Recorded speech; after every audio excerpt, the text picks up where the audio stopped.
কত কিছু চাইলাম, পাইলাম না, হুজুর দিল না আল্লাহ, বলে না আপনার সব দোয়া কবুল। তবে কবুল হওয়ার 3টা সিস্টেম আছে। কয়টা? চান্দুল্লাহর ভাইয়েরা মনে থাকবে কয়টা?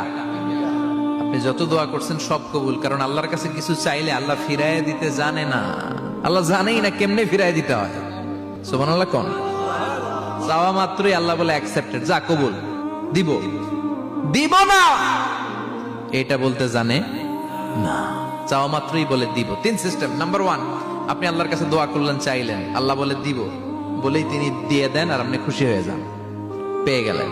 নাম্বার 2, আপনি আল্লাহর কাছে দোয়া করলেন, চাইলেন, তখনও আল্লাহ বলে দিব, তবে এখন না, সবুর, একটু পরে দিব। কখন দিলে আমার জন্য ভালো, আমার চেয়ে ভালো জানে কে, পরে দিবে। নাম্বার 3, চাইলেন, দোয়া করলেন, আল্লাহ তখনও বলে দেব, তবে এখনো না, পরেও না, কিয়ামতের দিন যেদিন বিপদে পড়বে ওই দিন দেব। যেদিন তোর বাবা তোরে চিনবে না, তোর মা তোরে চিনবে না, বন্ধু বন্ধুরে চিনবে না, পীর সাহেব মুরিদরে চিনবে না, মুরিদ পীর সাহেবরে চিনবে না, ইমাম সাহেব মুসল্লিরে চিনবে না, মুসল্লি ইমাম সাহেবরে চিনবে না।